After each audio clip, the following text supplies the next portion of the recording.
country. And till about 1995, there was nothing in my area of interest or area of work which I do, which is called the cyber. I'm sure very many of you wouldn't even have heard of a term called cyber till about mid-90s. And then this particular phenomenon came into our lives, the cyber space, which I'm sure is something all of us are grappling with at this point of time. So I just wanted to put it across to you that I spent 40 years in the Indian Army, and I was primarily dealing with protecting the critical assets, the armed forces networks, which are extremely critical, sensitive, and attacked so frequently that they are vulnerable from multiple points. It's got a large footprint all over the country. So my job was to protect it and also the information systems. So I've been a practitioner working in the domain, and last year when I retired from the armed forces, just before that, I got an opportunity to work as a national cybersecurity coordinator, and I took up this job, and I've spent about 22 months in this assignment. Before that, let me thank the organizers, the Telangana Police, the Telangana Cybersecurity Bureau, and the ACSC for giving me an opportunity to come here and speak to all of you here. As the brief show, the video which you saw a little while, and the mentalist who spoke to you, I have a different canvas to cover on the cybersecurity aspects. And being the first keynote speaker, I know that I need to set the pace for this brilliant event, the Shield 2025. The cyber landscape of any nation is extremely complex. More so when we have technology landscape changing nearly every day with new technologies emerging. It becomes even more critical when a nation's basic requirements revolve around efficient and effective use of technology. The cyber landscape becomes more alarming where, as a country, we have embraced upon digital technology to address the growing needs of a large population, especially the youth and the women who now feel empowered in the growth trajectory of our nation, especially with the Digital India initiatives assisting them in performing their day-to-day needs that contribute to our growing economy. I'm sure you're all aware of the Digital Connect. In fact, the comparer just before mentioned that are we staying in a connected world? Yes, we are in a hyper-connected environment today. And every aspect of our lives today revolve around the Digital Connect that we have established in this country. But the cyber landscape looks challenging when we talk of the rapid growth being exploited by a large extent by nations who are inimical to our interests, as also envious of our growth, as also state actors and criminals who want to create disharmony and disarray in our country or simply use it for unlawful purposes. India has seen a dramatic expansion of its digital public infrastructure in the past few years. Citizen-facing digital initiatives have reached nearly all Indian households, even to the remotest areas. In fact, since I've traveled all over the country, it's actually amazing to see our digital connect even in the remotest areas. If you actually look at the easternmost tip of India, it's called a place called Vijayanagar. In that place too, you find our UPI being used by the citizens. As also in the southernmost tip of India, in a place called Campbell Bay, where, in the South Andaman Seas, where you'll find the citizens using the UPI. And it's actually, something which we as Indians should be very proud of. The TRAI, the Telecom Regulatory Authority of India figures for connectivity indicates nearly 1.2 billion telephone connections, with over 1.15 billion of them being over wireless media. The networks, I'm sure you're all aware, are all a large percentage of them 5G enabled, with over 500,000 5G towers established in the past 2 years. So we embarked upon this connectivity through 5G only in October 2022. And imagine today, we have more than 5 lakh towers all over our country, and it's one of the most rapid expansion of 5G in any part of the world. I think we should be extremely proud of it again.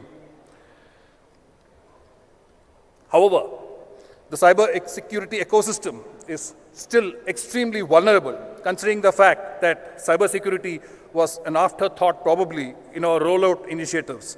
priority being reaching out to the citizens, especially during the COVID pandemic periods. This vulnerability of our cyber landscape has been exploited by the threat actors and criminals with impact mostly on citizens in the form of large-scale cyber frauds and crimes. Poor cyber hygiene and lack of awareness adds to the impact of it to our citizens, especially to the children and the senior citizens. And that's one thing which I'm sure the Telangana Cybersecurity Bureau was addressing as it was shown in the video. Our critical infrastructure has also been impacted considerably, with many of our sectors being, they have legacy equipments which may not be adhering to modern cybersecurity standards. They also lack focus on cybersecurity.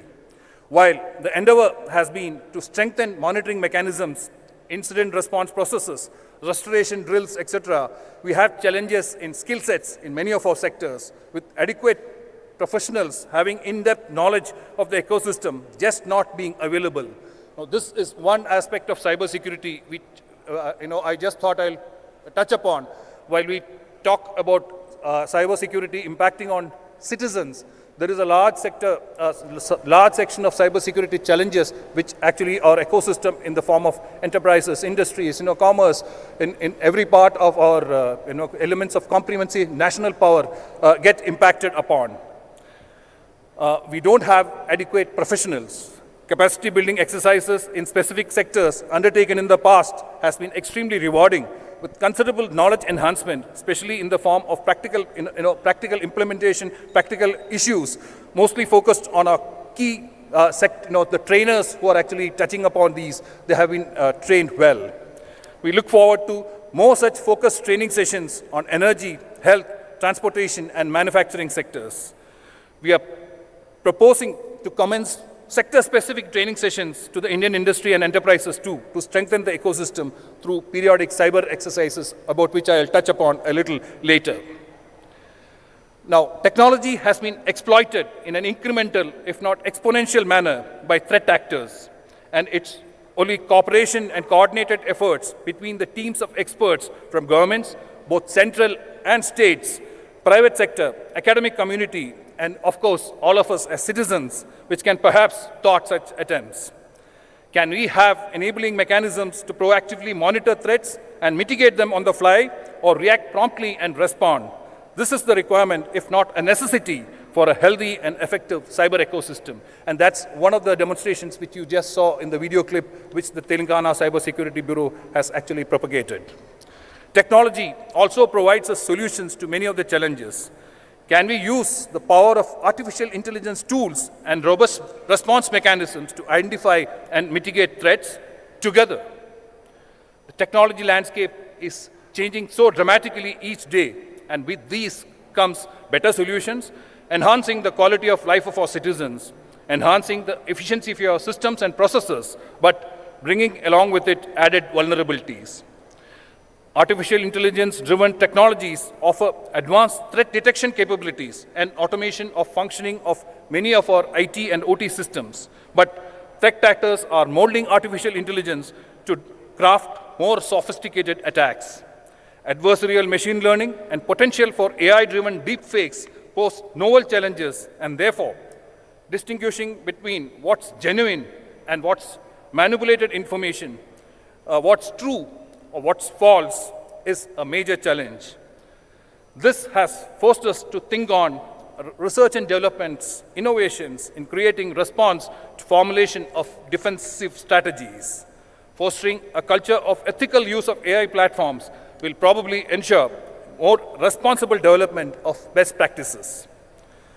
New technologies such as quantum and blockchain brings in added challenges to the cyber domain, as also many solutions. The challenges can definitely be overcome if we clearly identify the threats and take remedial actions proactively. Merely offering solutions on, I'm sure you must have all heard of solutions like the quantum key distribution or the QKD, the PQC, the post-quantum cryptology, etc., without knowing the nuances and practical implementation issues and a proven evaluation methodology is something we all need to work upon. While we talk of all these technology challenges and solutions, I think we need to have an evaluation methodology which is proven, which can make sure that you are adequately protected when such technologies come upon this ecosystem. We need to identify the threats and the impact of it in our respective ecosystems for effective implementation of our solutions. If you look back in the past year, the nature of threats have undergone changes, probably based on technology transitions, as also evolution of better malware, of course, and detection of new vulnerabilities, of course, actually all of them driven by technologies. Ransomware attacks, data breaches, info stealers, Trojans, and above all APTs or the advanced persistent threats are all active in our ecosystem. We have had several reported breaches in our data repositories with large quantities of data being available in dark forums. I mentioned about the advanced persistent threats or the APTs as they are commonly called, which has seen significant increase over the years, mostly used by state-sponsored actors, criminal organizations, and hacktivist groups. These APTs continues to engage in sophisticated long-term campaigns to compromise sensitive information. These exploits use vulnerabilities, both technology and human behavioral domain, necessitating solutions that encompass technology verticals, user awareness, training, and a robust incident response protocols. And that's where we look towards the industry, the academia, and all of us to work together to find solutions to many of these challenges which are emerging, which are all caused due to the technology landscape changing so rapidly. Cybersecurity professionals of today need to be more involved and thorough, since the time between initial compromises and data exfiltration is reducing, and therefore, cyber professionals will have to be proactive and faster in their responses. I'm sure the officers dealing with cybersecurity here will understand that, that golden hour, if you don't have that particular crime reported within a certain period of time, there is very less chances of recovery of that, the finances which have actually been taken over by the criminals. So this is something which we need to, the response time is very, very minimal.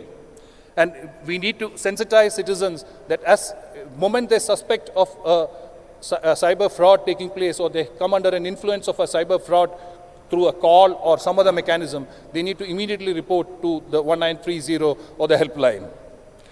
The data exfiltration methods are also changing, with data moving to well-known hosting platforms, thereby avoiding detection. The CISOs of both the government, the public sector, the private sector must strengthen the monitoring mechanisms through a series of procedural controls, making sure that they need to carry out audits and it's followed up thoroughly through action taken and flagged at the highest level.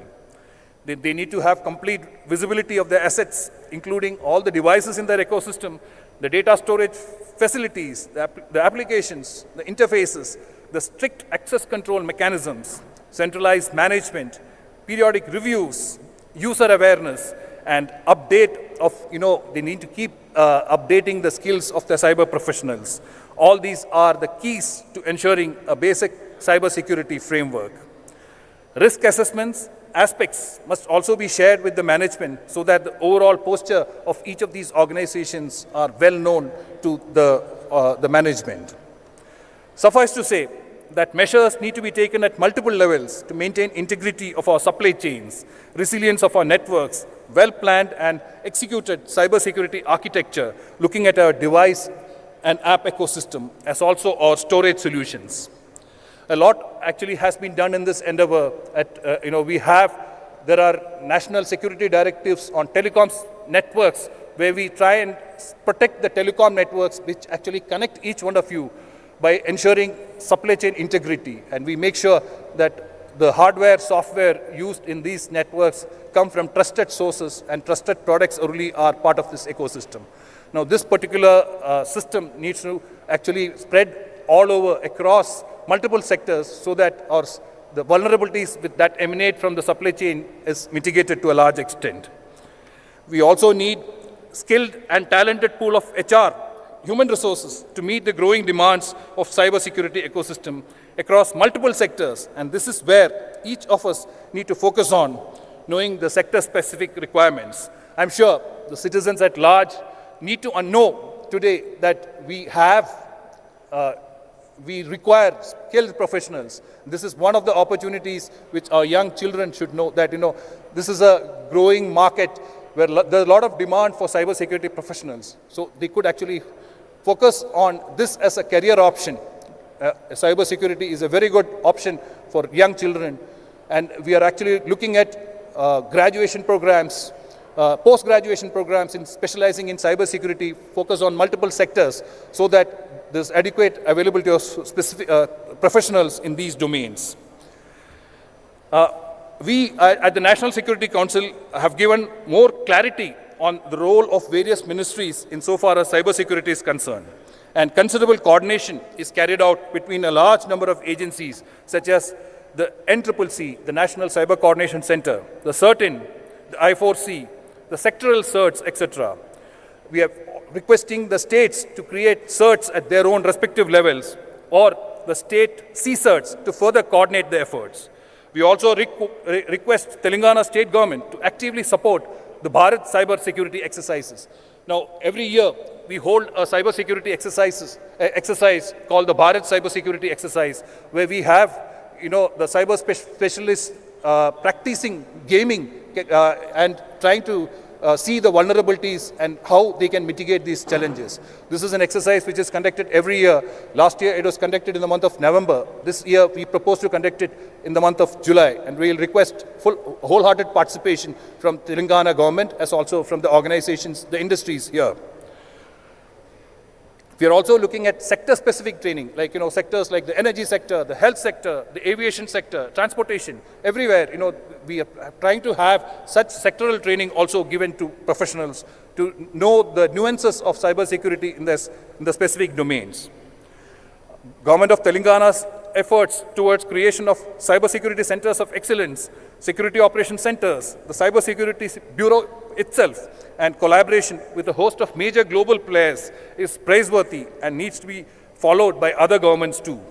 The conduct of this unique conclave on cybersecurity, Shield 2025, is a major initiative, and I'm sure it will bring all the stakeholders under one roof at one time to discuss this and solve the challenges our nation is actually facing today in this key domain of cybersecurity. I'm sure such conferences, seminars brings in a lot of discussion, and you actually get to speak to each other, get to know the best practices in each of these domains, and that's where I think we all need to collectively work together. As I keep mentioning, perfect cybersecurity is a myth, but we need the ability to proactively deal with situations, respond, react, restore, and investigate, besides continuously monitoring the entire landscape 24/7, like a true cyber warrior. And it's every one of us here as citizens also have a role to play as a cyber warrior. We need to be cyber aware. We need to have that minimum cyber hygiene practiced, and that's where the endeavors which the Telangana Cyber Security Bureau is undertaking will actually yield results. So we have to reach to the citizens, especially the children and the senior citizens. And I'm extremely glad that I saw it in the video that it's a focused task which the Bureau has undertaken. My compliments to the Telangana Police and all the officials associated with it. I think it's a wonderful endeavor. As a National Cybersecurity Coordinator, I can say that we have achieved considerable success in our mutual endeavors together in several fields. But then we need to move forward on several others. I'm sure the deliberations that follow will address many of such issues. I keep speaking to audiences at Delhi and in and around NCR and in some of the other cosmopolitan cities. And it's the first time that I'm here in Hyderabad. I think we need to have more such dialogues, more such interactions, which will make cybersecurity truly reach the common citizens. And that's perhaps something which we need to make our citizens aware. Every aspect of our lives today is on that digital connect, and any small vulnerability can actually bring in a major cybersecurity vulnerability. So this is something which we need to be all aware as citizens. I'd like to thank the organizers for giving me an opportunity to interact with each one of you. And I'm here, and I'm also contactable at any point of time. You can speak to me, you can interact with me, and I would look forward to wonderful sessions that follow. I'll be attending a few more sessions, and I look forward to this seminar becoming an annual event and contributing a great deal to the cybersecurity of our nation. Thank you, and Jai Hind.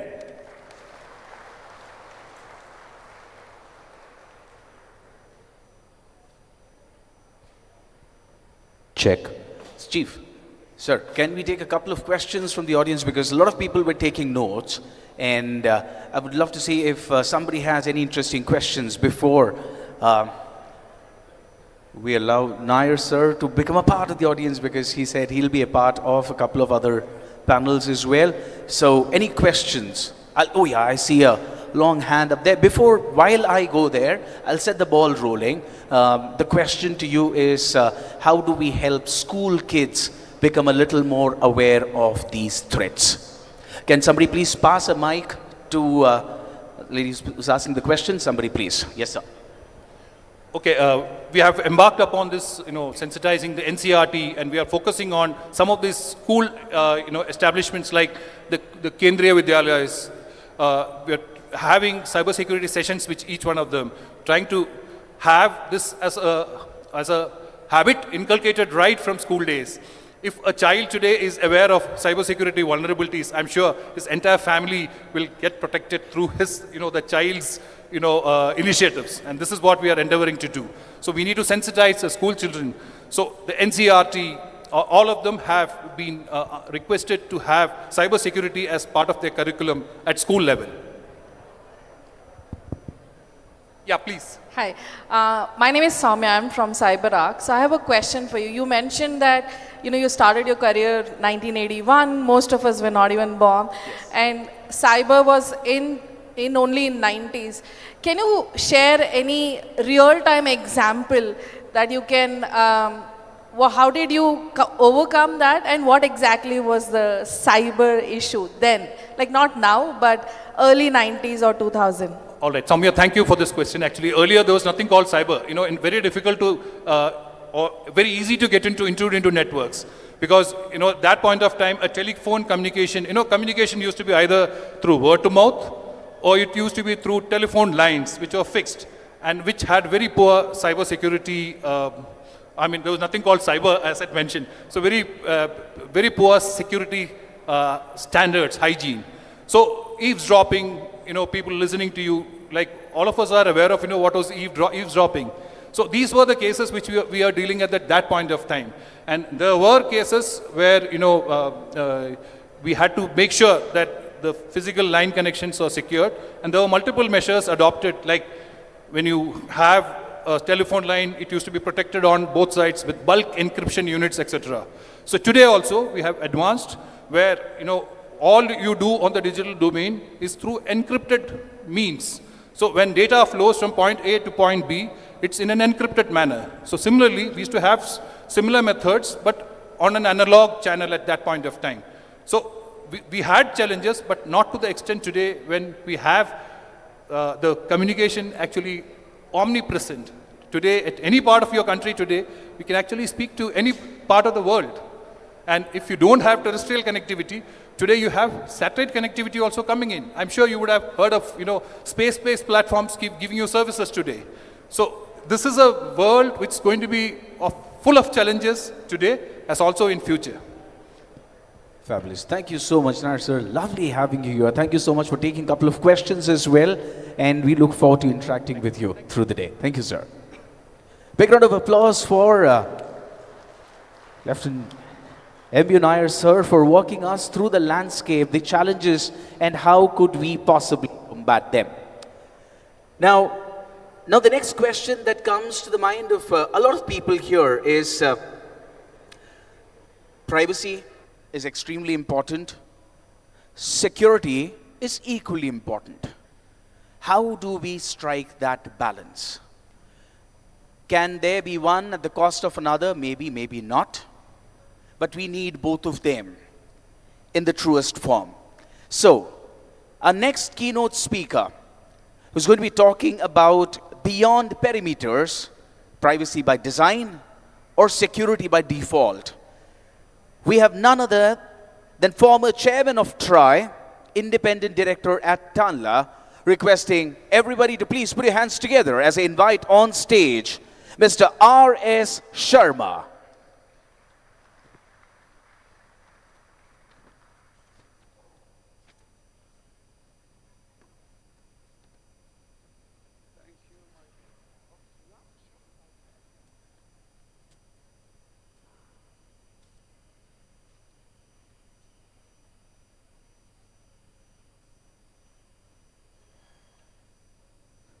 Well, friends, good morning to all of you.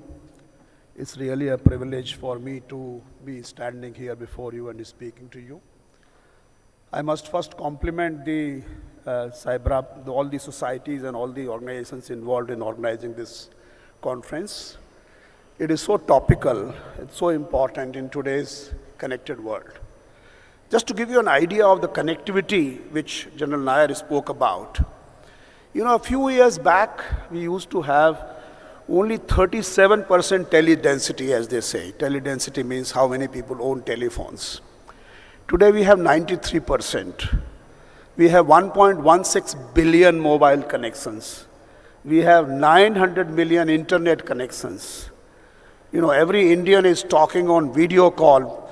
You know, our data, which used to be costing around 275 rupees per gigabyte, today it is costing how much? 7 rupees a gigabyte. It's a hugely connected country. We also have a law of net neutrality, which actually essentially says that internet is going to be a permissionless platform. So we have everything in place to provide our citizens digital services. The Digital India program, which Honorable Prime Minister launched in 2014, essentially talks about three things. One, digital connectivity as an infrastructure to citizens. That's one part. Second was, if you have infrastructure, then you must have applications running on top of this infrastructure, otherwise this infrastructure is useless. So basically software and services on demand. That was the second area of Digital India. And the third area was citizens' empowerment. So these are the three basic areas, and so therefore we can say with pride that India has now acquired the status of a highly hyper-connected country, as they say. Now, I am not going to talk about the cybersecurity threat, how you mitigate that, how you respond to that. I'm going to talk about some basic principles which actually, to my mind, are extremely important in designing these systems and softwares. You know, all of us are designing apps. All of us are designing systems and softwares. Now, how do you ensure at the design stage itself that you incorporate privacy and security in the software design? That's what I'm going to talk about. In my view, two things are very important. There should be privacy and security by design. And second thing is, security cannot come from obscurity. You can't sort of design systems in such a clandestine manner and you think you're very smart and people will not be able to figure it out. That's not the way forward. So I want to take two examples with which I have been associated. I was the Director General and Mission Director of Aadhaar. Now you know it's UID, Authority of India, from 2009 to 13. And by the time I left that UID Authority of India, we had issued 600 million, 60 crore Aadhaar numbers. So that's one part. Now, it has been 11 years since Aadhaar was launched. And today we have done about 1.4 billion Aadhaars.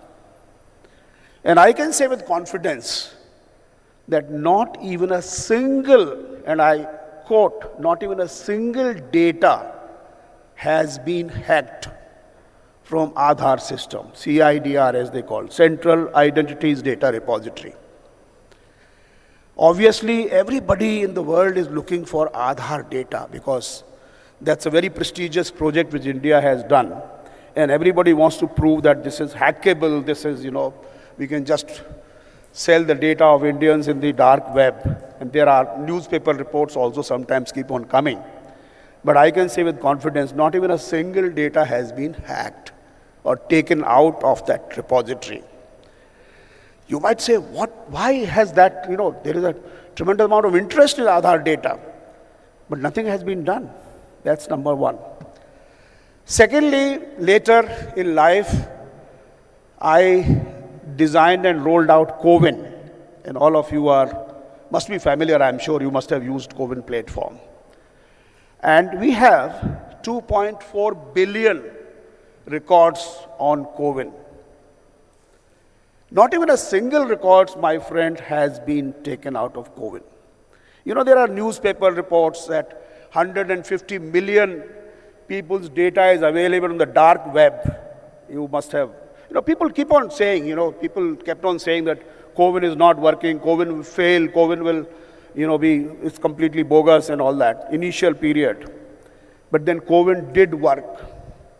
And today we have that data, and not even a single thing has been taken out. Now, what are those principles? What are those best practices which have been incorporated in these two platforms? Let me also give you another example. Aadhaar was designed in 2009. Privacy was not such a popular concern at that point in time. Privacy is there. Of course, there are people who were concerned about privacy, surveillance, and all kinds of things, and Aadhaar is one of those projects which have been highly litigated. I mean, there is no project in this country, I don't think of a project in this country which has been demonized. Demonized is the word which I used, as much as Aadhaar has been. It is also one of the most transformative product and project which India has produced. So privacy was not really such a important concern at that time.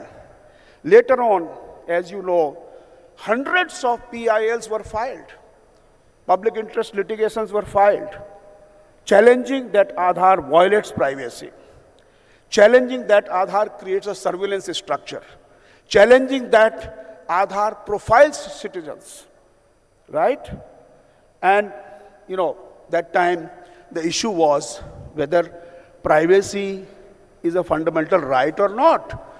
Because first of all, people said Aadhaar violates privacy. The question is, it violates privacy, so what? Is it a fundamental right? Is it something which should be there with every citizen? The Supreme Court Constitutional Bench decided the question, which had been earlier decided saying that privacy is not a fundamental right. It was decided in 2018 saying that yes, privacy is a fundamental right because it's as close to right to privacy, right to life as any other right. So it's very, very fundamental. Then they five-judge bench set out to decide whether Aadhaar violates privacy or not. And that judgment, 1,600-page judgment, many of you might have read that. And the answer to that question, whether Aadhaar violates privacy or not, was in the negative. How did that happen? We designed it in 2009. It was challenged in 2018, 9 years after that. And yes, the answer was, A, Aadhaar does not violate privacy. B, Aadhaar does not profile citizens. C, Aadhaar does not create surveillance structure. This is what was decided. How did it happen? It happened because we incorporated privacy by design. We incorporated design in the Aadhaar's, privacy became the part of the design. I don't know whether you are aware or not, or you noticed it or not. Project was started in July of 2009. And the first Aadhaar was issued in September, 29th of September 2010. It took 15 months to issue the first Aadhaar number. Typically, it doesn't take that much of time. products are designed, projects are inaugurated, launched, and the Honorable Minister says, do it tomorrow, and we do it tomorrow. We are all aware, we are all working in the government, It should have been done yesterday. It took 15 months. And we took 15 months to ensure that the design is done well. This is very, very important. And I want to give you some broad principles which actually have ensured that Aadhaar is safe. It is privacy preserving. It is also security preserving. So one such fundamental principle is federated data structure. And what do you mean by that? What we mean by that is that data is not kept at a central place. Aadhaar, as you know, the first job of Aadhaar is to issue an Aadhaar number to every individual based on his biometrics. Can I get some water, please? The second, job of Aadhaar, because Aadhaar not only assigns a number to an individual, it also enables what is called the authentication again and again and again. And do you know that 1.4 billion Aadhaars have been authenticated 116 billion times till date? 116 billion times. Which means every Indian in this country, every citizen of this country has authenticated 100 times in the last 10 years or so.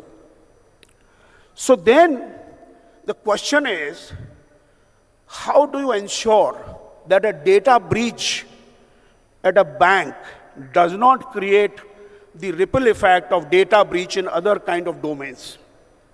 This happens because you are able to partition and segregate the data in various parts. Do you know that when I do authentication on Aadhaar, either to get a mobile SIM or to get, let's say, ration in the village, or to open a bank account, the Aadhaar system does not know the purpose for which I am doing the authentication. Which means Aadhaar does not even know what for I am authenticating. And the only response from Aadhaar is yes and no. It does not give any data download unless you are doing electronic KYC.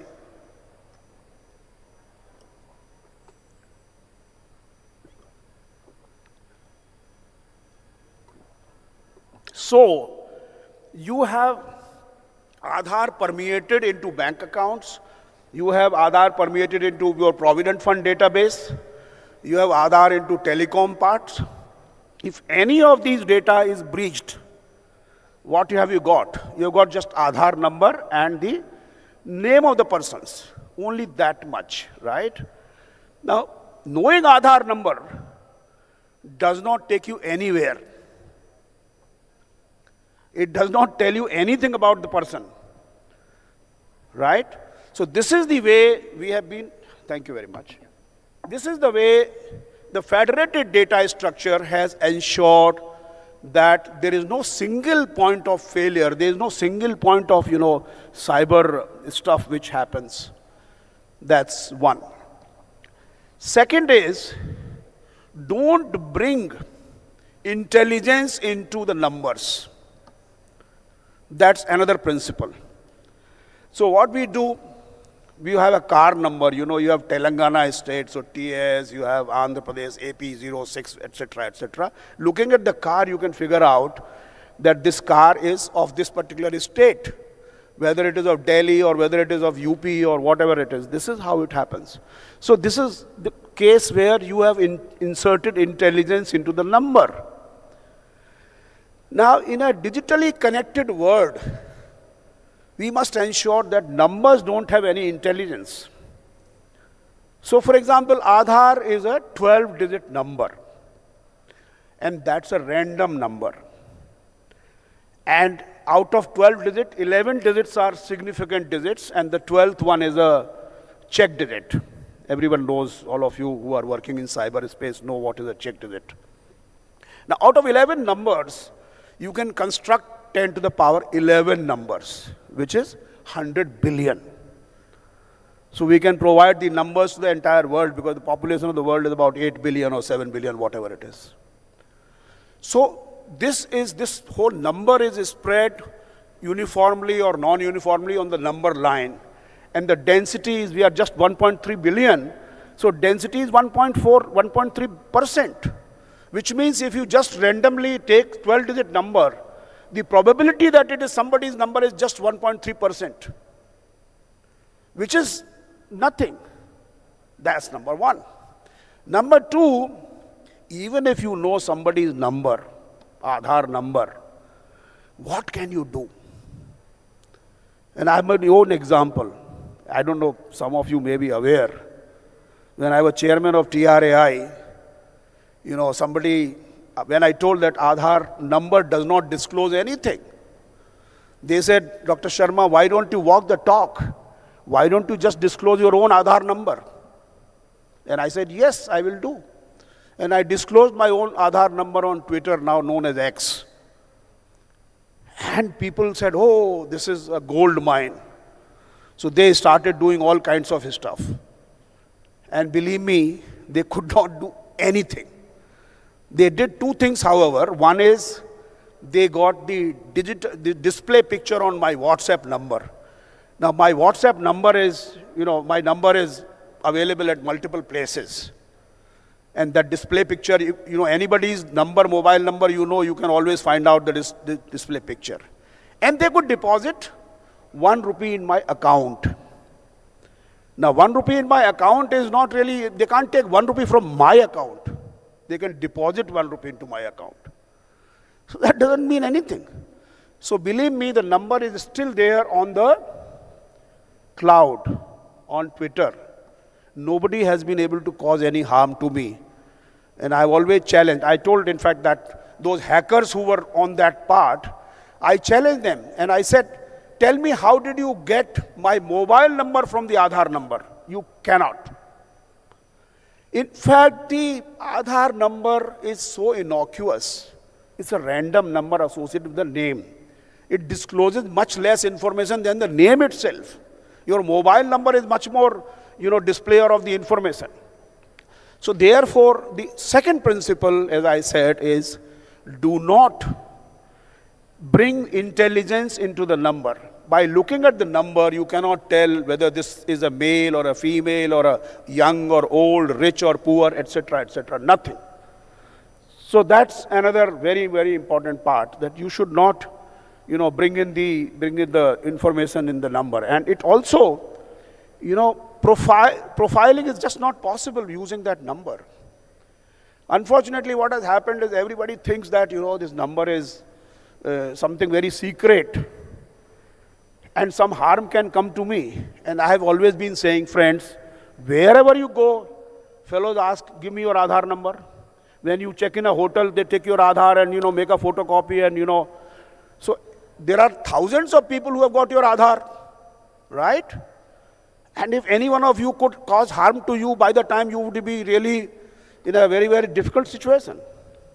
So this doesn't happen. So that's another point which I wanted to make. Don't bring intelligence into the number.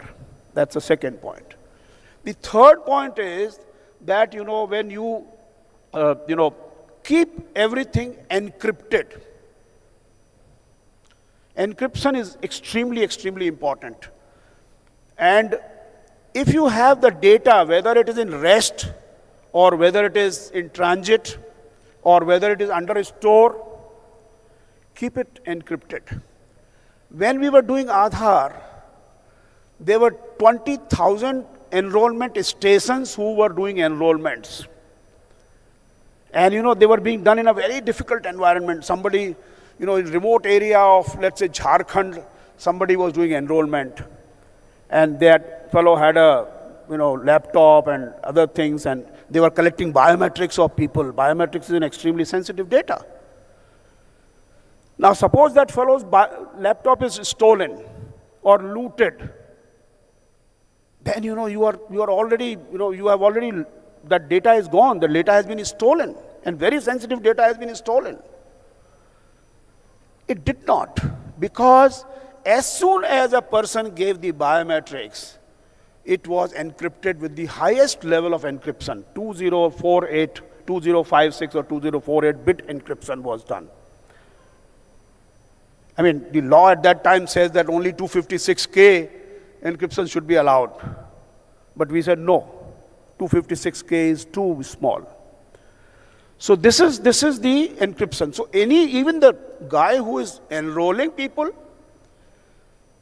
he also cannot see the data, because as soon as he is enrolled, immediately it gets encrypted. So this is another very, very important part. Never leave the data. And even let's say the laptop is stolen, the data is useless because it is encrypted with the highest level of encryption. So the data does not go anywhere. So even if the data is, let's say, gone, nothing happens. So this is another very, very important area to say encryption is very, very important, and you must keep the data encrypted, whether it is in transit. Now, for example, when you do authentication, nowadays there are multiple flavors of authentication. You are aware of that. One is OTP-based authentication. Another is the authentication fingerprint-based, iris-based, and now you have face authentication. You have DigiYatra, which does face authentication. So all kinds of authentications are there.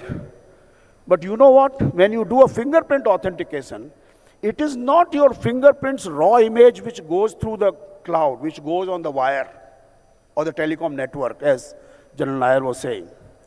It's only the minutiae, the features which go, and that too encrypted. So which means even if there is a man in the middle, he can't do anything. And this is just a one-to-one match. So basically, data at the CIDR, as they say in Aadhaar center, where it does the matching, it does the matching one-to-one. It's not a search. People just, biometric recognition, they say. It's not recognition. There's a difference between recognition and authentication. Recognition answers the question, who is this fellow? Authentication answers the question, is this the person who he claims to be? And the answer is yes and no. So this is the way it travels. And it travels only this, in a encrypted manner. The other principle which comes to my mind is collect minimal data. You know what happens when we are allowed to collect data? We collect data, all kinds of data.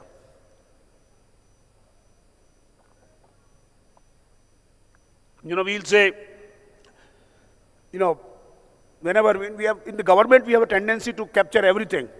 Once I'm going to the fellow, I might as well ask his caste, his, whether he's rich or poor, married, unmarried, etc., etc.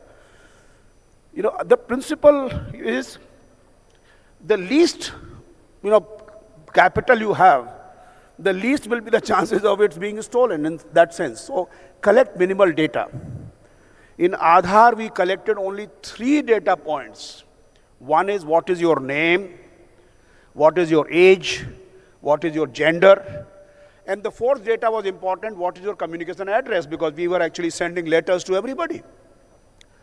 So minimal data collection is another very important principle, design principle, which you must adopt in all your softwares.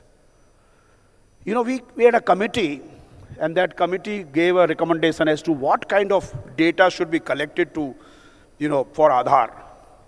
And we said, what are the essential attributes of a person? What is minimal attribute of a person? And some of the fellows said, place of birth should also be a part of the attribute. And it was rejected because we said place of birth will profile people. Some people were born in Pakistan and they came here, they can be profiled. So therefore have minimal data collection. So Aadhaar has only these 3 data points. Of course, it has biometrics to ensure uniqueness, because without biometrics, uniqueness cannot be ensured in this population of 1.3 billion. So that's another very, very important principle, which is minimal data collection. Then, of course, keep the data which is sensitive offline. So for example, the fingerprints images and the iris images, they are kept offline in Aadhaar. Only the minutiae or the features are kept online, which means that that's for the purpose of matching. So that's another very, very important principle. Then of course, other principles of privacy are consent. You know the Digital Personal Data Protection Act, DPDP Act, which has now come into existence. Their consent is central to everybody, so consent and notice. Is my time up?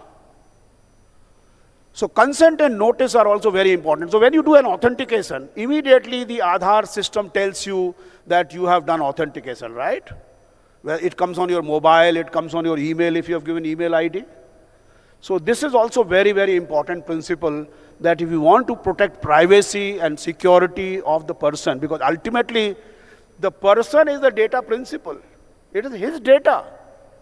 And therefore he should be under tremendous complete control of the data, where the data is used, how the data is used.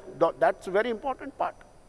So therefore I think the consent, notice is also one of the very, very important principle which you should have.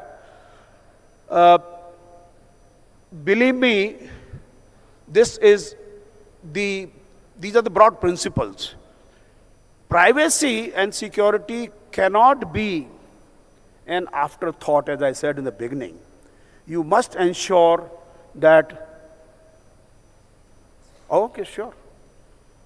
I mean, the problem with me is that, because once it comes, then, I can speak for a longer time and I don't want to. So anyway, just wanted to share with you, of course, today AI is a new animal in the town.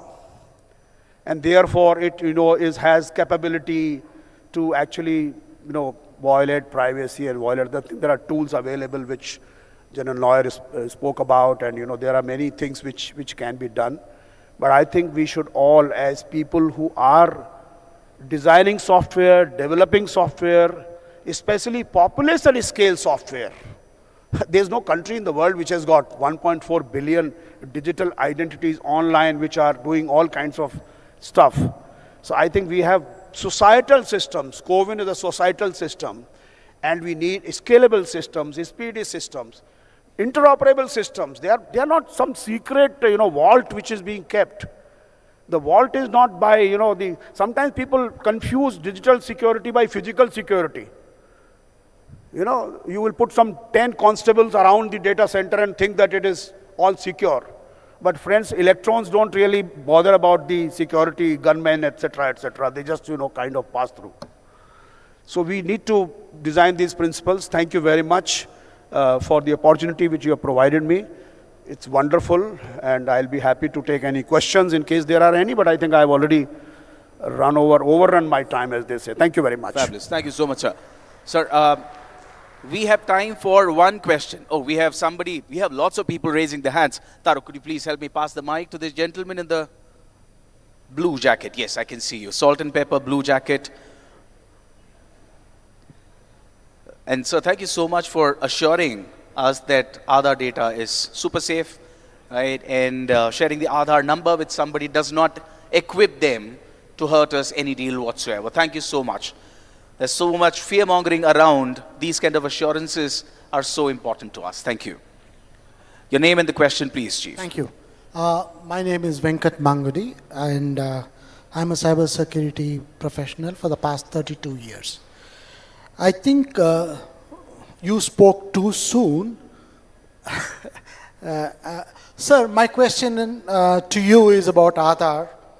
I fully appreciate the fact that you have designed it with privacy and security in mind. But when you tweeted your Aadhaar number, is it not true that some hackers were able to retrieve your personal details and set up Amazon and Facebook ad services accounts and initiate those? Well, I have a report here from the University of Washington claiming that this happened. Also on the, also on the hacking front, 31st of October 2023, 81.5 crore records was leaked on dark web by a hacker who goes by PWN001. Perfect. So I think the question has to end at some point so that we can start with the answer. Thank you so much. Due to paucity of time, we'll have to take the answer and then move on. Yes, sir. Can you have the podium mic, please? Let Thank me you. answer a question. You know, if you know my phone number, right, you can create an account. You start creating an account on Amazon, okay? But then what Amazon does is that it sends an OTP to me. So OTP comes to me. And if I don't accept that OTP, you can't open an account. So people did try to hack, you know, to do authentication on my behalf. I received hundreds of, these OTPs. But you know what? An OTP is a 6-digit number, right? A probability that somebody can correctly guess OTP is how much? 1 in 1 million. 1 divided by 10 to the power 6, right? So therefore, nobody was able to do anything. Nobody, I mean, people did try to do all kinds of things. Oyo my room, booking my room in Oyo. But then when I don't respond to the OTP, how can you do that? So it all stopped. That's number one. Number two, this whole issue of dark web. I think if you go to the reports of Coven, etc., at that time I was responding to it, and I can challenge anybody who can produce the dark web, 15 million people, etc. So I think this is all a paranoia. This paranoia is created in people's mind. That, this is happening, that's happening. Nothing is happening, friends. Today also my number is there. If you want, you can write it down. Okay? And do whatever you can do to me. You cannot. Believe me, just show me. In fact, I asked that hacker, show me how you can get my mobile number from my Aadhaar number. Is there an algorithm? If anybody can tell me an algorithm that from a mobile number, from an Aadhaar number, you can get my mobile number, I'll challenge it. You can't get any information out of me because it's a random number. Perfect. So, thank you very much. In fact, you had answered this following question up, in your address itself. Can I just ask No, one but due to follow-up? paucity of time, we will surely take this conversation offline. There are a lot of conversation offline, awaiting you. So thank you so much.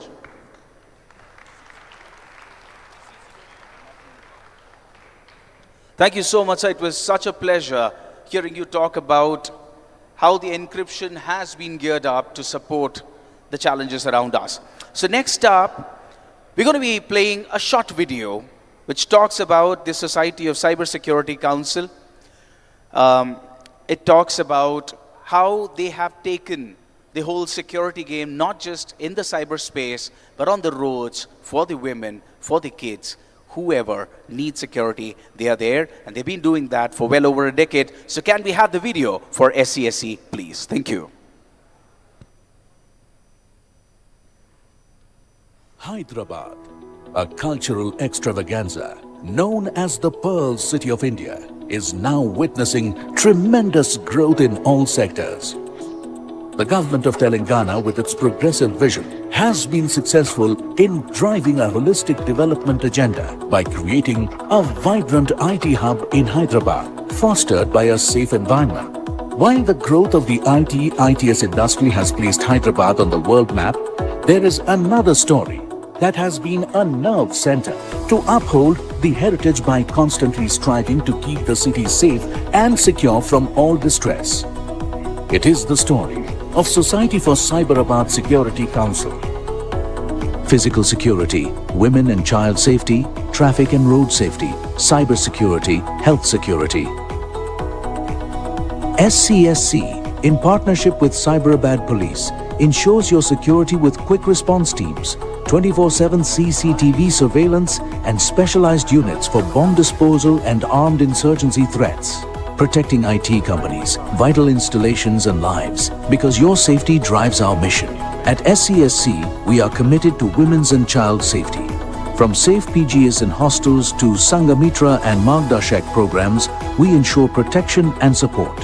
Our She Shuttle offers secure travel, while self-defense training and awareness empower confidence. Stay connected with the She Safe app because safety is not a privilege, it's a right. At SCSC, we're making roads safer for everyone.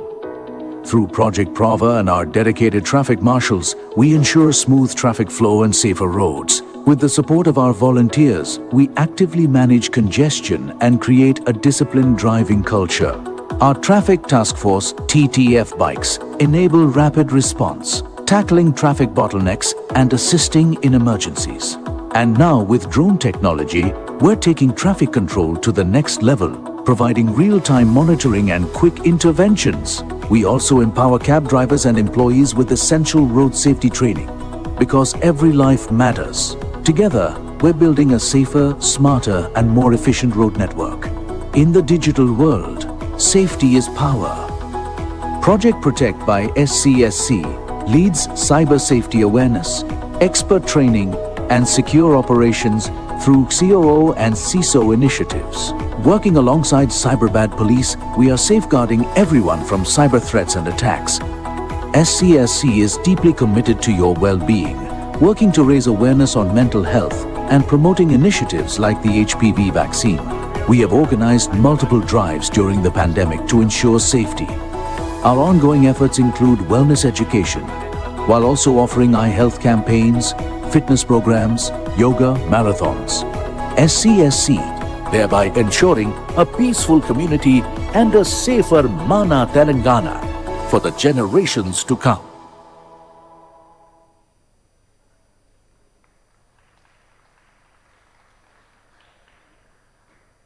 Thank you so much for playing that video. One thing is very evident since the conversations we've had since morning is that there are a lot of bodies that have come together.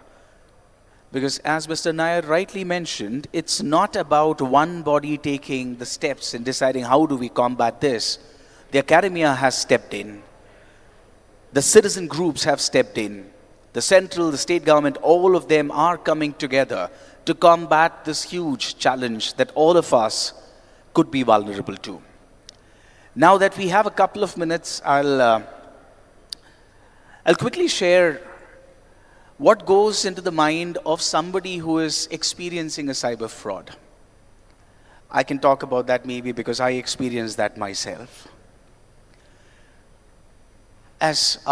In the video, CM sir rightly said, this is not just for the ones who are not educated, don't have access to internet. This is real for everybody around. 10% of your mind is forcing you to think very objectively, saying that this can't be true. But the other 90% of your mind so strongly wants this to be true that you get sucked into it. You don't even know when you are stuck right in the middle. Because this is not just about digital awareness. This is so much more than that. It's about the behavioral patterns. It's about the psychology. It's about how we are behaving. So there is a lot of data that comes together for whoever is plotting against you to come up with a plan of what could be the possible vulnerability of this individual. And by now, all of us are very clearly aware that data is the king. Any kind of data can be used against us. Our purchasing patterns could be used against us.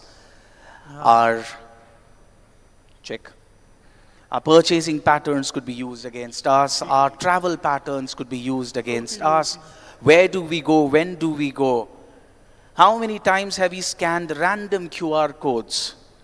Nowadays, whenever we go to a restaurant, the first thing they ask us to do is scan a QR code. And what are the information that we are feeding into that? We are feeding our names, our mobile numbers, our email IDs. And then we also immediately click pictures and then upload it on our social media. So we are providing so much data out there. And honestly, anybody who's looking for that data is working on those vulnerabilities. And all of this will happen so quickly. The speed is the biggest factor. And which is why the helpline number 1930, you call them, they spring and act on the complaint. Because we will be talking through the day in the sessions, the mule accounts, the account which looks legit because it is from a bank, a nationalized bank, but the name and the person maybe has nothing to do with that account. And as I said, once we are drawn so close into it, we lose perspective. Anybody who uses Google Maps knows that when you zoom in a bit too much, you can't see where you're going. And that's when you need to hit the recenter button to get a perspective of, acha, this is where I am, this is where I need to go. But the design of these scams are to suck you in. They get you so close to what you actually want and what they actually give. You lose an objective perspective of everything. And by the time you realize, the damage is done. Okay. So, somehow when I heard our keynote speakers talk about it, and also the fact that I'm talking to an audience which understands the gravitas of that, I just thought I would share that. So next up, I would like to invite back on stage Mr. Tushar Rajkumar, because he seems to be somebody who can read anything and everything. He seems to be able to read the number of the die that I have held between my two palms, the number that I'm thinking about between my 2 ears. So, Tushar Rajkumar, can we have you back on stage, please?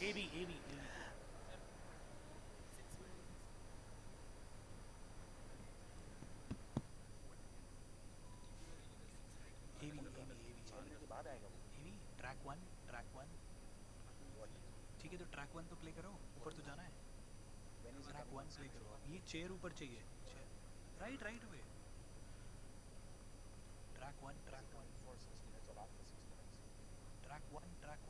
Play अभी नहीं जाना ऊपर okay okay in the middle of the act I will not be able to pause okay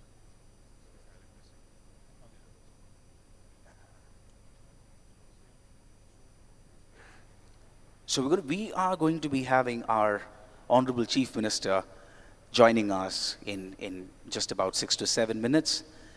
And we also have our Honorable Minister for IT joining us in this conclave.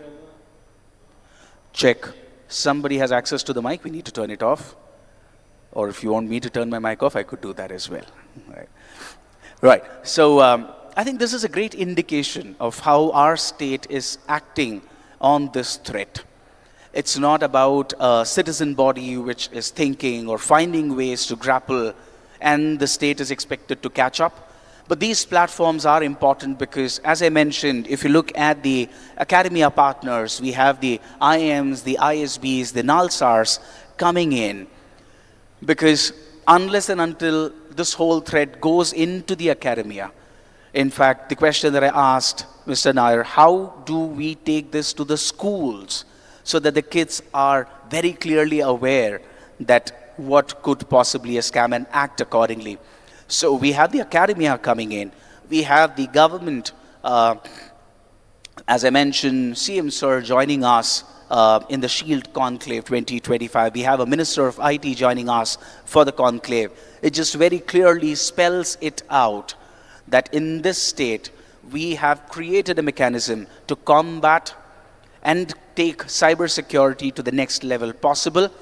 And a lot of it, as Sir rightly mentioned, our keynote speaker rightly mentioned, we need more cyber warriors. We just can't leave the job just for the police. Everybody in this room has to create cyber warriors. And how do we create cyber warriors? The first step has to be information. How do we create the pool of information that can be shared with everybody irrespective of their social strata, language, education, because everybody is vulnerable.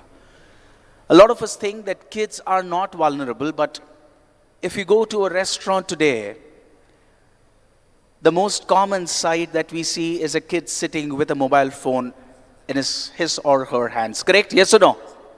Yes or no? And imagine, while they are viewing a certain content, if there is a link that comes across and they click, we never know when the videos are going to turn on, when the front-facing camera gets turned on. So, a few decades back, the idea of security, as I was mentioning, is when the parents would step out, they would say, "Darwaza andar se band kar lena." That was possibly their idea of security, just to make sure nobody steps in. But now, is the threat outside? Possibly not. Maybe the threat is inside. Because earlier it was phone tapping that was the biggest challenge, but we have gone way past that. These scamsters, they would insist on only calling you via apps. They wouldn't call you over a normal phone call because of the amount of traceability, the network that we have established. That could be a flag. As I said, I was so sucked into it. The objective side of the brain just could not register that.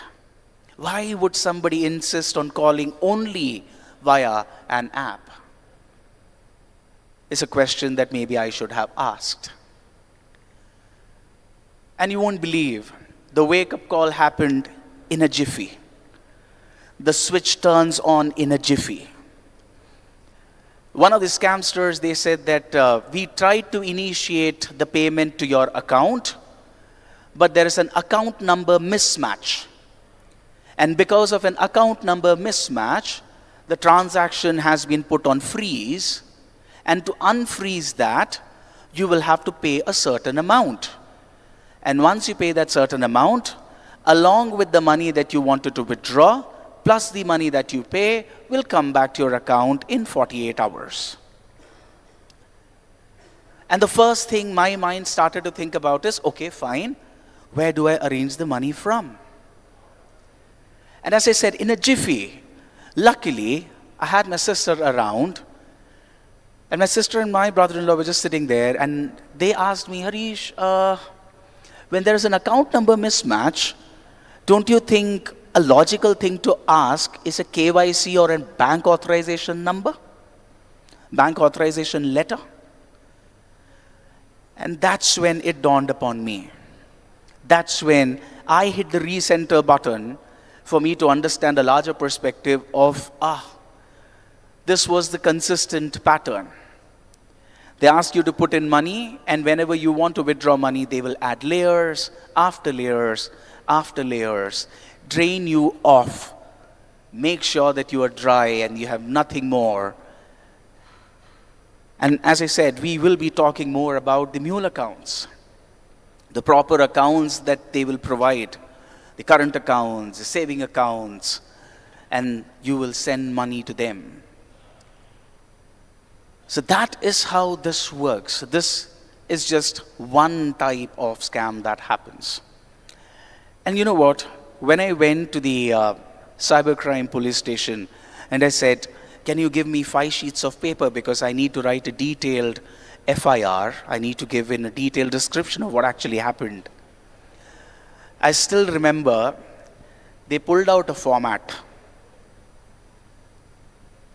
which spoke about the very specific scam that I had experienced. And they said, you just need to fill in your details. ये बहुतों के साथ हो चुका है. That's when it hits you hard.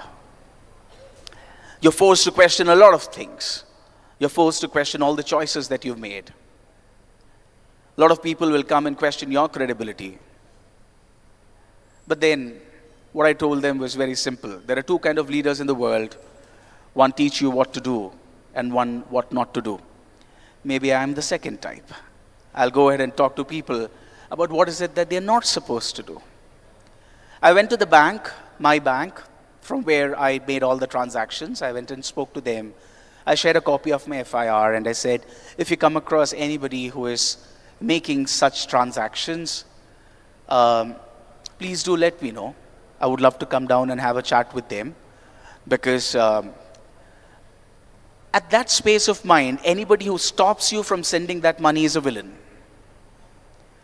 If the bank says your limit for today is only 5 lakhs, you want to go and yell at the bank guys, because I added an account to my ID. I want to send my money to somebody. Who are you to say I can't send it? But then once it all happens, you realize that these checks and measures are for a reason. These are the kind of things maybe we need to talk about when we go to schools. Because one of the best ways to educate the parents is through the kids. And that's how traffic road safety seems to be working. One of the best ways to get people online when it comes to understanding road safety, one of the easiest way to do that is make sure that the kids in school become a lot more aware that you're not supposed to stop your car on the zebra crossing, but on the line before the zebra crossing. And honestly, every parent wants to be a hero in front of their kids.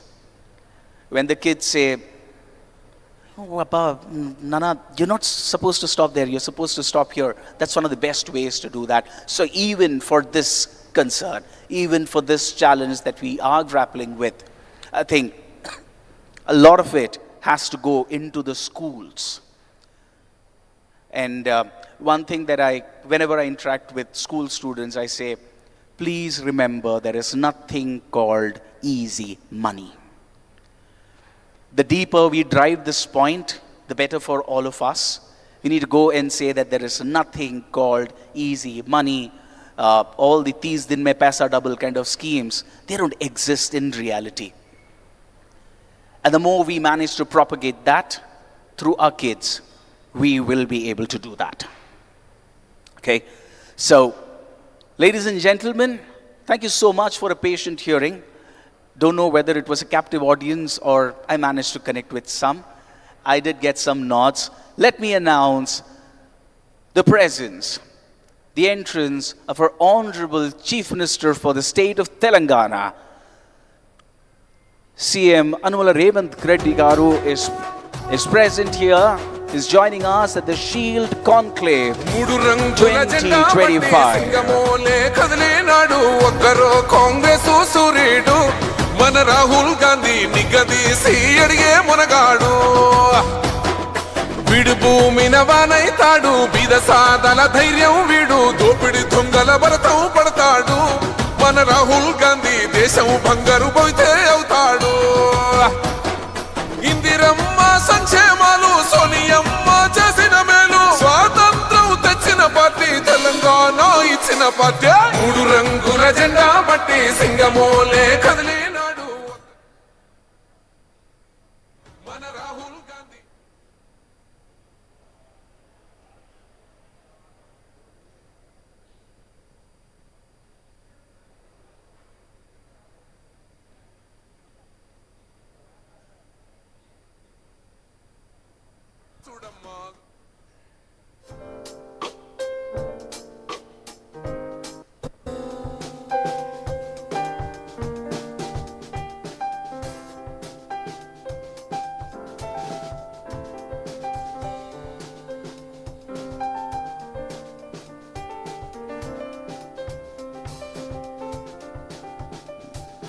So it's fabulous to see our Chief Minister walking in through the stalls, the experiential centers, to understand how our exhibitors are playing their little role towards helping us tackle this mammoth challenge that is true for all of us.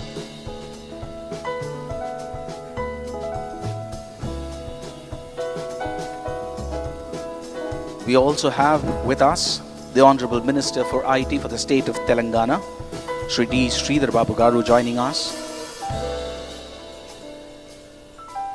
As I mentioned, this very clearly talks about how important this is for the state which is surely acting on this on priority.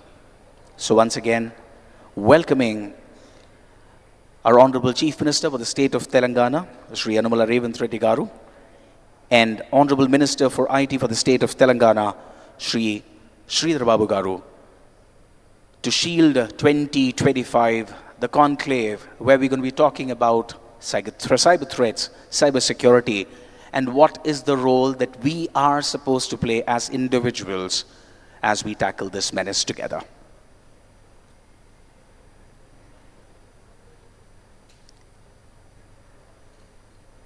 So when we have the lunch break or between the panel discussions, I would strongly recommend and encourage all our participants, attendees, to walk through the stalls, because this surely is one place where our exhibitors are presenting some of their very interesting products which could help us combat this challenge better.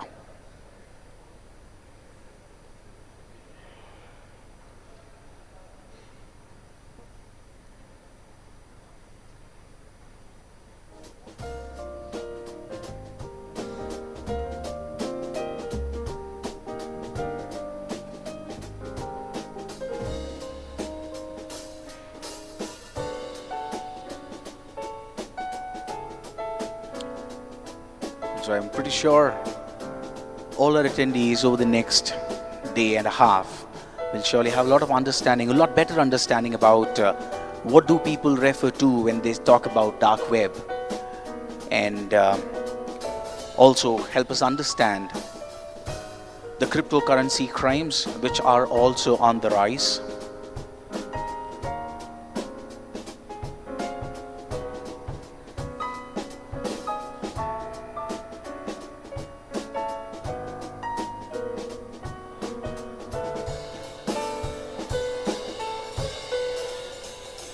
Something that we were discussing just a little while back, how it's not the era of OTPs anymore. It is our behavior, our spending pattern, our interaction pattern, our travel pattern that seems to have become a new password that we need to fight.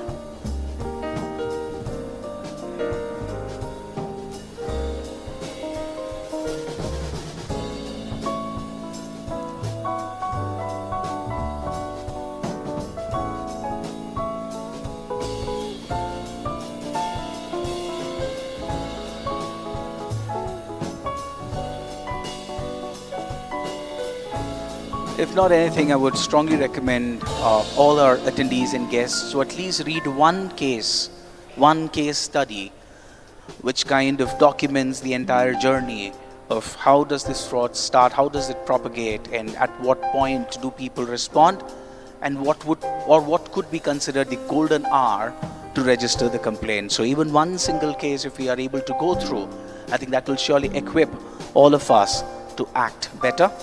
And as I mentioned, create a lot more cyber warriors around us.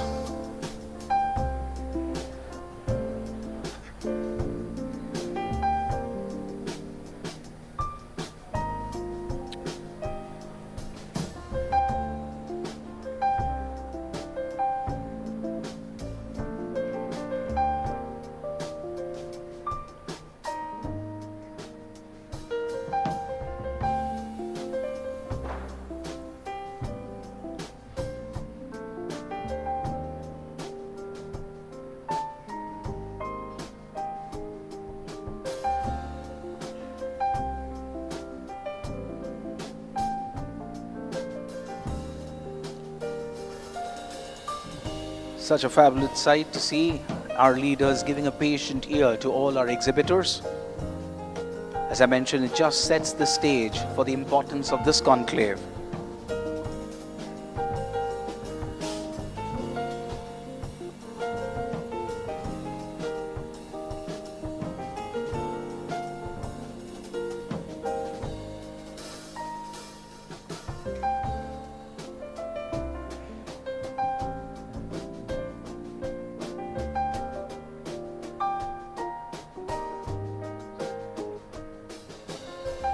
So it's evident that in our state, we surely have gone beyond understanding how to respond we surely have started to act.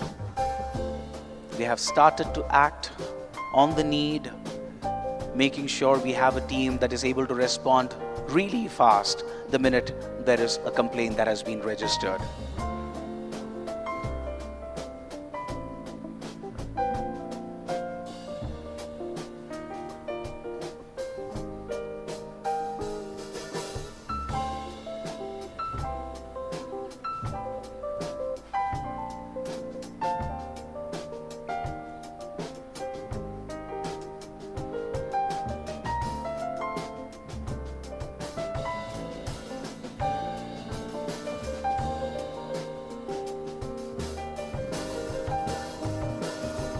Another purpose of the conclave that we surely seem to be achieving already is to bring together industry experts, subject matter experts, leaders at the state level,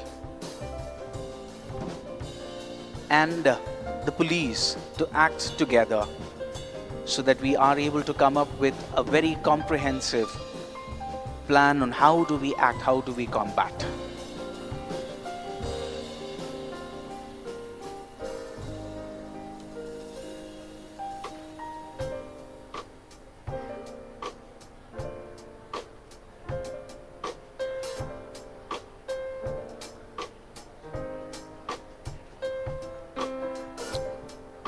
Once again, సింగపూర్లో భారత Minister of the State of Telangana, Shri Revanth Reddy garu, welcome to Shield Cybersecurity Conclave 2025. Also, a warm welcome to the Honorable Minister of IT in the State of Telangana, Shri D. Sridhar Babu garu. It's an absolute pleasure to have you here, and this surely sets the context for the conclave. So next up, we are going to be unveiling a shield, the shield that is going to protect us from the cybersecurity threats, and to play that video. Can we have the LED artists, please? Artists, please take position. So to cue this video, our Honorable Chief Minister will quickly scan and we will get started. Can we have the video, please?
Gentlemen, please put your hands together. Shielding the vulnerable, securing a digital future. That is exactly what we need. That is the need of the hour. And as I mentioned, as we have the Honorable Chief Minister for the State of Telangana present here with us, and also the Honorable Minister for IT for the State of Telangana present with us, it just shows how important this is for the state to make sure we protect everybody. Everybody's digital assets need to be protected. So the priority is very clearly defined, and that's exactly what we are going to be talking about. So to all the attendees, I request you to stay back for the panel discussions. One thing I very strongly believe is it's important that the children feel safe. Unless and until they feel safe, there is no point of doing whatever we are doing. So we also have a keynote speaker who's going to be addressing that challenge before we move on to the panels. So requesting all our attendees to stay back, give it a patient ear, because it could happen with anybody around us. So all of us need to become cyber warriors in one form or the other. And the attempt at this conclave is to help us get there.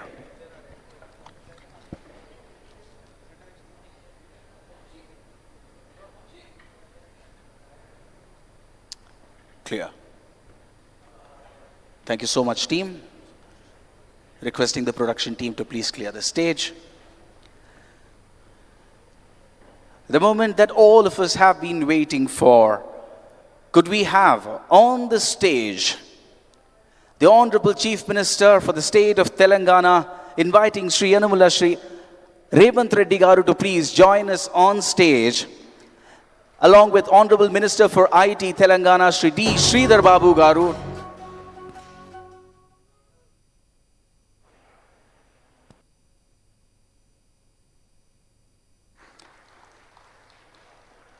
Inviting on stage Dr. Jitendra, IPS DGP for the state of Telangana. Inviting Sri Ravi Gupta, IPS Special CS Home, Telangana. Ms. Chika Goel, IPS Director, Telangana Cybersecurity Bureau. Sri Avinash Mohanty, IPS CP, Hyderabad. Sri Lieutenant General M.U. Nair, National Cybersecurity Coordinator, Government of India. Sri Bhuvan Ribu, Founder, JRC. Sri R.S. Sharma, ex-TRI, IAS. Sri Ramesh Kaza, Secretary General, SCSC. And Sri Harshavardhan, IPS SP, Telangana Cybersecurity Bureau. It's an absolute pleasure to have all our delegates on stage. Now I'm going to request everybody to please stand up as we play the Telangana song.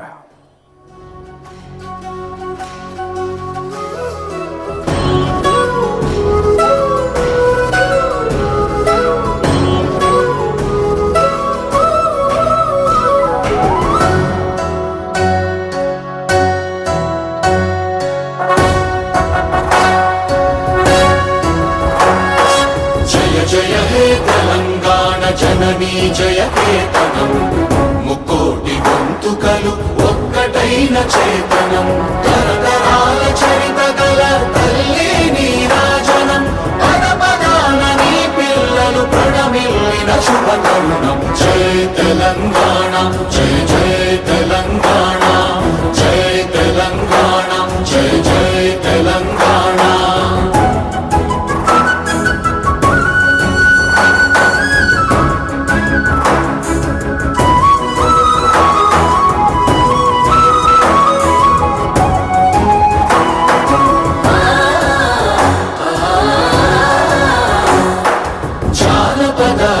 జీవన చావళీలు చాలువార కవి గాయక వైతాళిక కళల మంజీరాలు జాతిని జాగృత పరచే గీతాల జనజాతర అనునిత్యము నీ గానం అమ్మ నీవే మా ప్రాణం జయ తెలంగాణ జయ జయ తెలంగాణ జయ తెలంగాణ జయ జయ Telangana.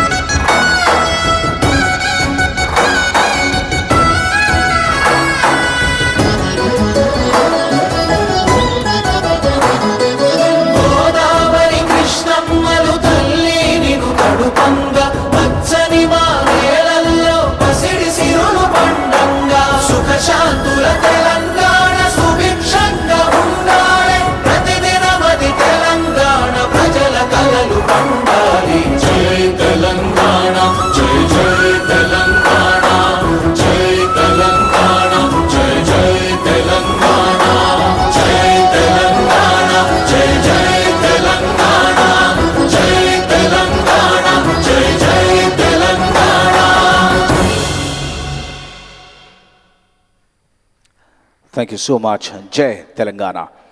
Now, I would like to invite to the podium Shri Avinash Mohanty, IPS CP Cyberabad, to deliver his address.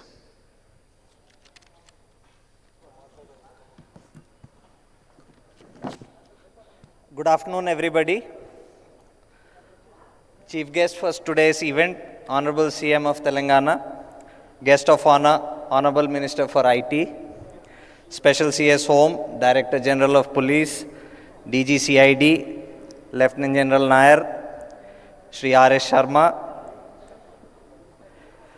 Mr. Bhuvan Ribu, my colleague Harshvardhan, SP Cybersecurity Bureau, and Mr. Ramesh Kaza, Secretary General of the Cyberabad Security Council. Senior officers from across the country, leaders from the industry and the academia, members of the press, students, ladies and gentlemen. I deem it an honor and privilege to welcome such a distinguished gathering to the inauguration of the Shield Conclave 2025. I would not attempt to take away even a little bit of your precious time by talking anything about cybercrime and cybersecurity, of which all of you are stakeholders in one way or the other. This conclave, in the course of the coming 2 days, attempts to bring all of you, some of the finest minds in business, to contemplate, analyze, plan, and give a direction to the efforts of enhancing cybersecurity and bringing down cybercrime.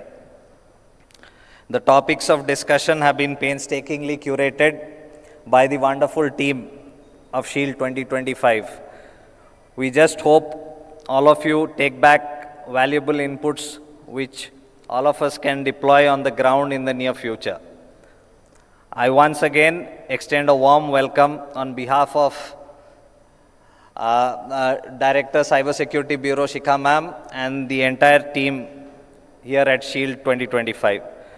Wish you all the best for meaningful deliberations. Thank you.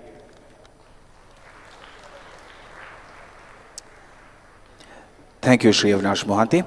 Next up, I would like to invite to the podium Ms. Shikha Goel, IPS Director of Telangana Cybersecurity Bureau, to deliver her address.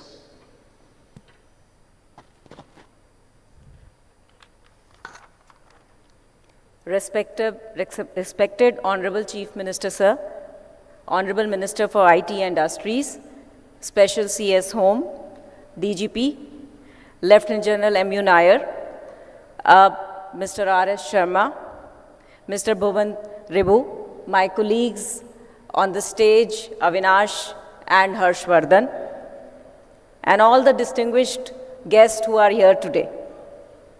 We welcome all of you to Shield 2025. We are especially grateful to the Honorable Chief Minister for their presence here today, which reflects the commitment of the state government to strengthening cybersecurity. It is a privilege to have with us law enforcement officers from 14 different states from the country, along with key speakers from government agencies, industry, and academia, making this a truly collaborative initiative. We are truly encouraged by the overwhelming response. Sir, besides the attendees in this room, we have about 450 delegates in another hall in this venue, plus about 100 in Cyberabad, all of whom are watching this event by live streaming. As we navigate an era of digital transformation, cybercrime has become a universal challenge affecting governments, businesses, and individuals alike. The rise of AI-driven threats, financial frauds, and identity thefts demand a unified response from all stakeholders. Shield 2025 is not just a conclave. It is a mission to bring together the best minds to strengthen our collective defenses. Our law enforcement officers, tech innovators, businesses, and academia are here today to exchange knowledge, develop strategies, and ensure that we stay ahead of emerging threats. During the next 2 days, we will have 4 keynote addresses, 12 panel discussions on wide-ranging topics, 5 workshops, and 2 closed-room sessions for police officers. A key height of this conclave is the Technology Experience Zone, wherein AI-driven cybersecurity solutions and advanced investigative tools are being demonstrated. Cyber resilience is no longer just a priority for large corporations. It is essential for MSMEs, startups, and every business that operates digitally. This conclave features dedicated workshops for MSMEs to help them secure their financial transactions and data, along with closed-route strategy sessions for law enforcement, focusing on threats like SIM swap frauds, phishing, ransomware, and financial scams. At Shield 2025, we are also proud to announce our partnership with ISB, IIT Hyderabad, and NALSAR. Over the coming days, we will be signing MOUs with these institutional partners. With NALSAR, we will be exploring legal reforms, while IIT will play a key role in developing technical solutions to combat cybercrimes. Sir, with ISB, we've already had a collaboration wherein we had submitted a report regarding SIM frauds. Additionally, the Bureau is also under the process of signing an MOU with Google to enhance the Bureau's cybersecurity capabilities. To further strengthen Telangana cybersecurity landscape, we are inaugurating today the Cyber Fusion Center, which will serve as a nerve center for cyber operations. We will also be inaugurating the Child Protection Unit established in collaboration with India Child Protection ICP, New Delhi. This will help us in combating CSAM activities more effectively. On the cyber crime front, I am proud to share that our own CyCaps platform is now being used by 27 states across India. The Government of India has recognized our efforts, awarding Telangana Cybersecurity Bureau for its pioneering work in cybercrime prevention and digital security.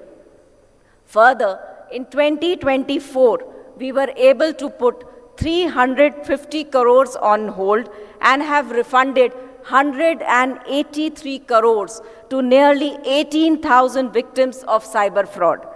We have also drastically reduced the turnover time in investigation. We have also conducted security audits across police wings, proactively identifying and mitigating vulnerabilities to enhance digital security across law enforcement networks.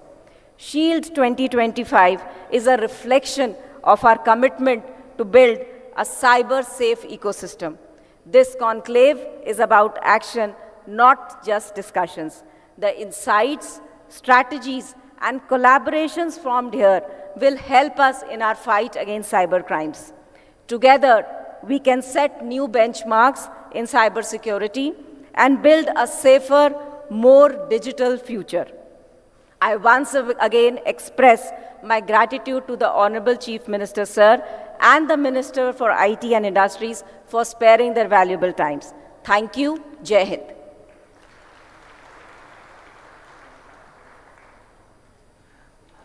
Thank you so much, ma'am. Next up, I would like to invite to the podium Dr. Jitendra, IPS DGP, State of Telangana. So request you to deliver your address. Thank you.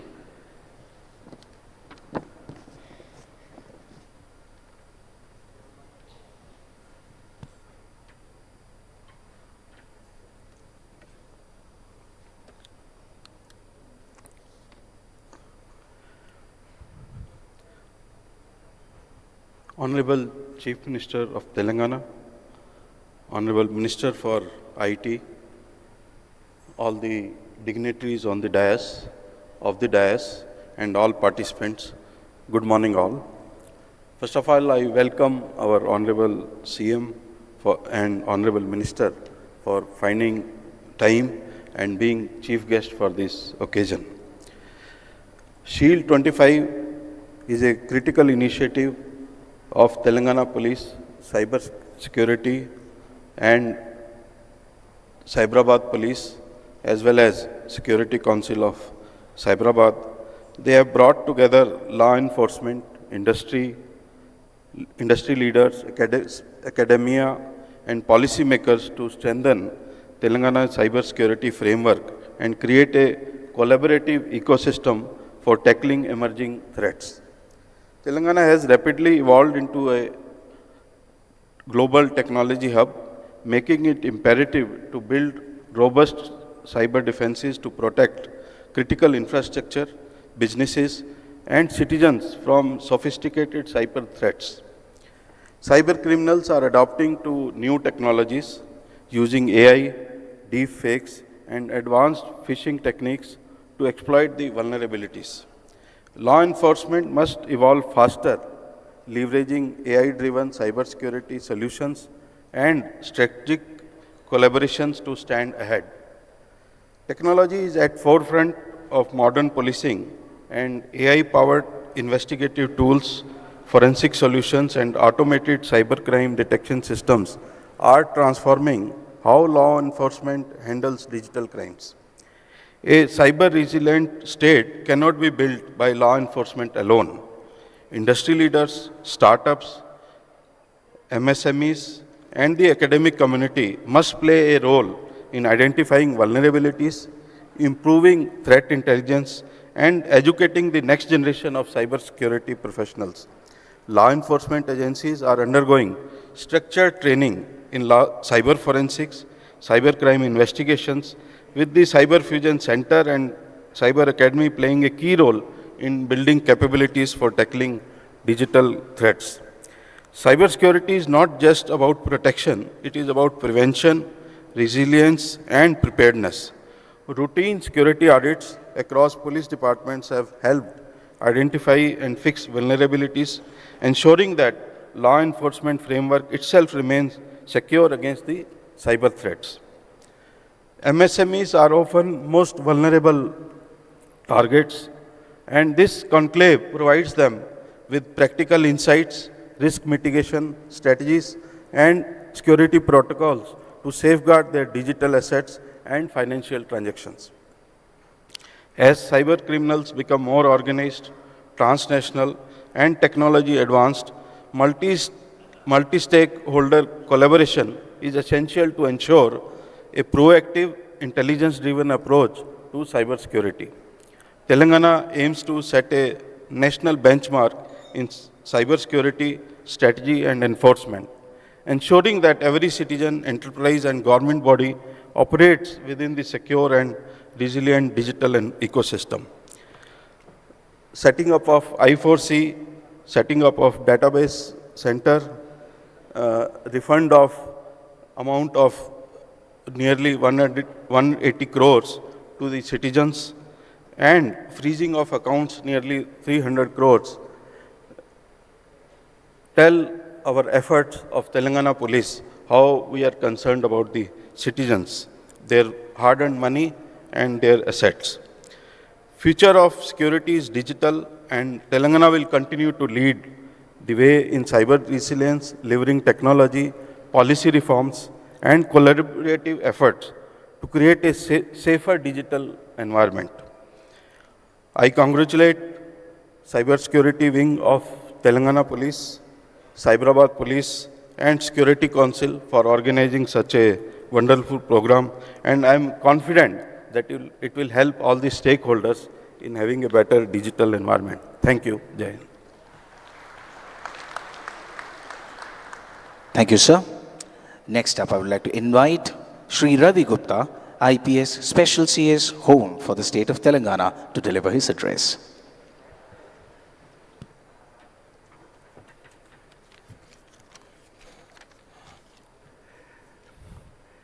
Respected Chief Guest of the function, Honorable Chief Minister of Telangana, respected Guest of Honor, Honorable Minister for IT, E&C, the DGP, DG CID, and of course Director Cybersecurity Bureau, CP Cyberabad, all the dignitaries on the dais, all the dignitaries off the dais, all the industry leaders, the cybersecurity professionals, and esteemed guests. A very good afternoon to all. It's an honor for me to stand before you today for this cybersecurity conclave in an era where digital security is just not a concern, it's a priority.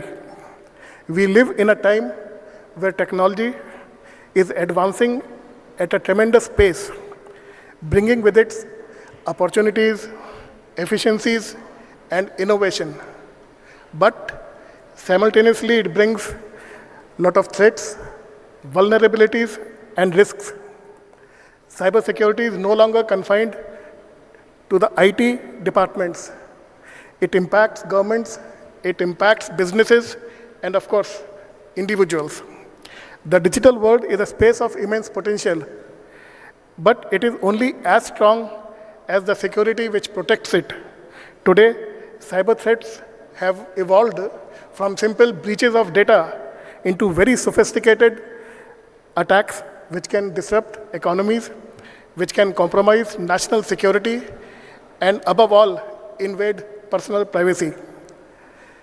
Cybersecurity is just not about firewalls, passwords, and encryption. It is about trust. Trust that our data is safe, trust that our business is safe, and trust that our identities remain our own. Yet every day, this trust is tested. From cyber criminals to evolving digital threats, we are constantly reminded that security is just not a one-time fix, it's a continuous process. I often think how much our world has changed. We wake up to smart devices, we use mobile phones and computers for our day-to-day activities, we upload our memories to the cloud. But with this convenience comes responsibility. As cybersecurity professionals, you are the guardians of the digital transformation. None of us is safe as far as cyber attacks are concerned. I am sure that all of us must have faced a cyber attack, or probably we have been victims of a cyber attack. Most of us may not even know that we have been victims. Our data may have been stolen, and somebody somewhere may be having a look and going through it and probably use it later for various purposes. You all are aware of it. This conference is just not an event. It's a call to action, a reminder that collaboration is key and that staying ahead means learning, adapting, and innovating together. Let us all put our minds together and build a safer digital world together. Thank you. Jai Hind. Thank you so much, sir. Now, in the presence of our Honorable Chief Minister for the State of Telangana and Honorable Minister for IT for the State of Telangana, we are going to be launching the Cyber Fusion Center, the virtual launch of the Cyber Fusion Center, the Child Protection Unit, and the Security Operations Center virtually. So request a volunteer to please present the remote to CM, sir.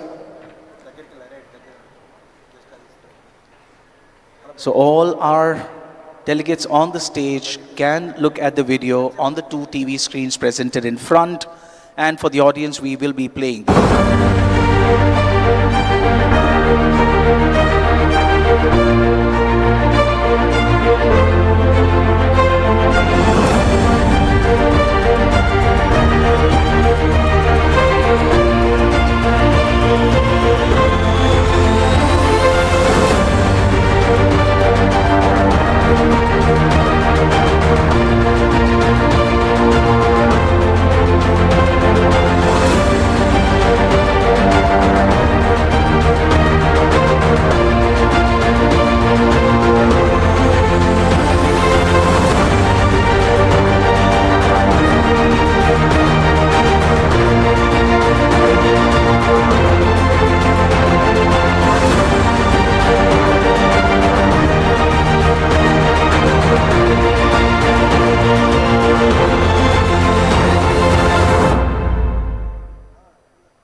Big round of applause for the launch of CFC, CPU and SOC right here at Shield 2025.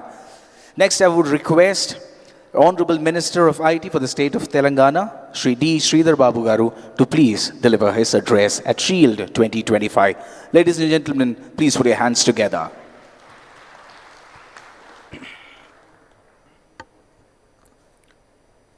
A very good afternoon to all.